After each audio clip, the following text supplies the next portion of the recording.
बीड जिल्ह्याच्या आष्टी येथील पंडित जवाहरलाल नेहरू विद्यालयातील 109 विद्यार्थी NMS परीक्षेमध्ये उत्तीर्ण झालेत। आपल्यासोबत सर्व विद्यार्थी आपण बघू शकतो की बीड जिल्ह्यात सर्वाधिक असे विद्यार्थी उत्तीर्ण झाल्याची संख्या आष्टी शहरामध्ये पाहावयास मिळते।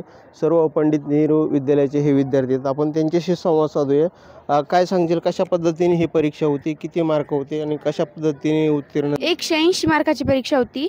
बुद्धिमत्ता 90 मार्काचा पेपर होता आणि शालेय क्षमता 90 मार्काचा पेपर होता। मिळून 180 मार्काचा पेपर होता। त्यामध्ये 100च्या पुढे मार्क पाहिजे होते आणि मग ते आमचे 109 विद्यार्थी आमचे पात्र झाले आहेत। आपल्यासोबत या विद्यालयाचे प्राचार्य आहेत, त्यांना विचारू कशा पद्धतीने सर ही परीक्षा होती, एकूण किती विद्यार्थी परीक्षेला बसले होते आणि काय सांगा? ही परीक्षा भारत सरकारने आयोजित केलेली NMS ही परीक्षा आहे। या परीक्षेमध्ये पंडित जवाहरलाल नेहरू विद्यालयामधून एकूण 125 विद्यार्थी प्रविष्ट झालेले होते। त्यापैकी 109 विद्यार्थी उत्तीर्ण झालेले आहेत। तू काय सांगशील? ही जी NMSची परीक्षा होती ही टोटल 180 मार्काची असते। त्यात सॅट म्हणजे शालेय क्षमता चाचणी आणि मॅट म्हणजे मेंटल ॲबिलिटी। हे जे दोन्ही पेपर असते ते 90 मार्काचे असते। ते दोन्ही पेपरचे टोटल 180 मार्क असतात।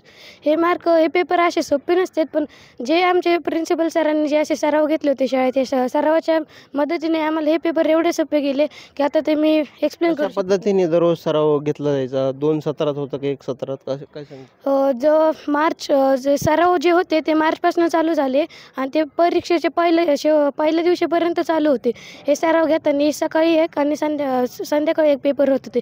सॅट आणि मॅट दोन्ही पेपर होत होते। हे स्कोरिंग चांगलं येत होतं, त्या स्कोरिंगच्या अनुसार आम्हाला मार्कही चांगले मिळाले। आणि जे जादाचे तास होते, जसं की शाळा 10 वाजताची असायची, पण आमचे सर 9 वाजता यायचे। आम्ही तास व्हायचे आमचे 9 वाजता तास, वापस 5 वाजता पण तास असायचे। ते 9 ते 5 तास असायचे आमचे। सर, या परीक्षेचा ही उत्तीर्ण झाले, पण फायदा काय होणार आहे विद्यार्थ्यांना? या परीक्षेमध्ये भारत सरकारकडून या विद्यार्थ्यांचं मेरिट लावून वार्षिक 12,000 म्हणजे इयत्ता 12वीपर्यंत 4 वर्षामध्ये 48,000 रुपये मिळतात प्रति विद्यार्थी। त्याचबरोबर महाराष्ट्र शासनाकडून जे मराठा समाजातील विद्यार्थी आहेत, जे फक्त उत्तीर्ण झाले तरी सारथी या संस्थेअंतर्गत या विद्यार्थ्यांना प्रतिवर्षी 9,700 रुपये, त्यांना पण 4 वर्षामध्ये 38,200 रुपये अशी स्कॉलरशिप मिळते।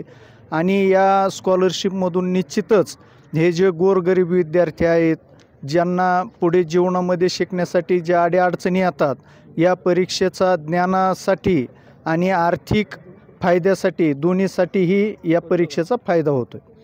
आपल्यासोबत अजून एक विद्यार्थी, त्याच्याशी बोलूया। काय सांगशील? ह्या परीक्षेसाठी आमच्या स्टाफने खूप कष्ट घेतले। 2 पेपर व्हायचे दिवसातून, 90 मार्काचे, एक सॅट आणि एक मॅट। जवळपास किती मार्काचा पेपर होता? 180 मार्क, 90 मार्क आणि सॅट 90 मार्कला। आपल्यासोबत या शाळेमध्ये आलेले पालक आहेत, त्यांना विचारू, काय सांगाल?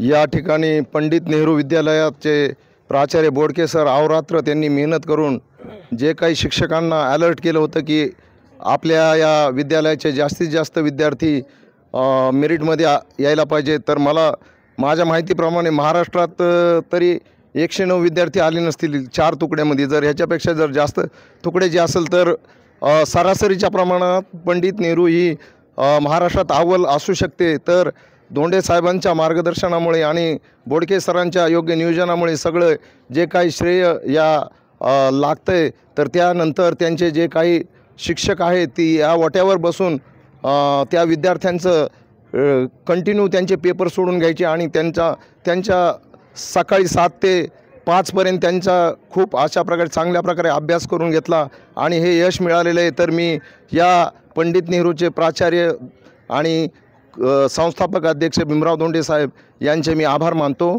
आणि या ठिकाणी पुन्हा हे यश असंच उज्ज्वल होत राहो ही अपेक्षा व्यक्त करतो। आपल्यासोबत महिला पालक पण आहेत, त्यांना विचारू, काय सांगाल थोडक्यात? या यशामध्ये सर्वात जास्त या महाविद्यालयाचे प्राचार्य बोडके सर आणि संस्थेचे अध्यक्ष धोंडे साहेब यांचा सिंहाचा वाटा आहे आणि शिक्षकांचा पण तेवढंच परिश्रम आहे। शिक्षकांनी अहोरात्र परिश्रम घेतलं आणि त्या परिश्रमाचं हे यश आहे। त्यांनाच आपण प्राचार्यांना पण विचारू की सर काय सांगाल, एवढं मोठं तुम्हाला यश मिळालेलं आहे प्रथमच, या संदर्भात काय सांगाल? आजपर्यंत आपल्या तालुक्यात जिल्ह्यात एवढी एखाद्या शाळेची 109 एवढी संख्या येणं हे खूप दुर्मिळ आहे. कारण हा NMMS परीक्षेचा जो अभ्यासक्रम आणि प्रश्नपत्रिका आहेत हे सेंट्रल गव्हर्नमेंट म्हणजे केंद्र सरकारकडून ही परीक्षा आयोजित केली जाते. ही परीक्षा फक्त विद्यार्थ्यांसाठीच आव्हानात्मक नाही, तर त्यांना मार्गदर्शन करणारे जे शिक्षक आहेत किंवा मार्गदर्शक आहेत यांनासुद्धा या परीक्षेची तयारी घेणं हे खूप कठीण आणि अवघड आहे. पण हे कठीण आणि अवघड काम पेलवण्याचं कार्य या विद्यालयातील जे मार्गदर्शक शिक्षक आहेत यांच्या माध्यमामधून हे एवढं प्रचंड आणि चांगलं यश आम्ही मिळवू शकलो. आता राज्य शासन आणि केंद्र शासन नवीन शैक्षणिक धोरण आणत आहे, या संदर्भात काय सांगाल? आणखी या शैक्षणिक धोरणाबाबत डिटेल अशा आम्हाला गाईडलाईन आलेल्या नाही, परंतु आता भविष्यामध्ये त्याच्या ट्रेनिंग सुरू होतील. जसं जसं नवीन शैक्षणिक धोरणामध्ये बदल होतील त्या पद्धतीने पालकांचं व विद्यार्थ्यांचं हित लक्षात घेऊन या पंडित नेहरू विद्यालयाच्या माध्यमातून सर्व स्टाफच्या सहकार्याने त्याचं नियोजन करून योग्य असं विद्यार्थ्यांना घडवण्याचं कार्य या ठिकाणाहून केलं जाईल. एकूणच आपण पाहिलं की बीड जिल्ह्यामध्ये एकमेव असं यश या शाळेने मिळवले. अजूनही आपल्यासोबत काही या शाळेचे शिक्षक आहेत, त्यांना विचारू, काय सांगाल? नमस्ते. ही जी परीक्षा आहे NMMS, या परीक्षेमध्ये या शाळेचे प्राचार्य श्री बोडके सर यांनी जे आम्हाला नियोजन दिलं त्या नियोजनाप्रमाणे माझे सहकारी श्री देडे सर, निकाळजे सर, त्याचप्रमाणे हराळ सर आणि मेहर मॅडम अगदी उत्कृष्टपणे आमची टीम जुळून आली आणि या टीमने मुलावरती एवढं कष्ट घेतलं की मुलगा हा तापून निघाला आणि यामुळंच हे आम्हाला यश प्राप्त झालेलं आहे. पाहिलं की बीड जिल्ह्यात सर्वाधिक यश मिळवणारी शाळा म्हणून ही समोर आली. अविशांत कुमकर, आज मराठी न्यूज, आष्टी, जिल्हा बीड.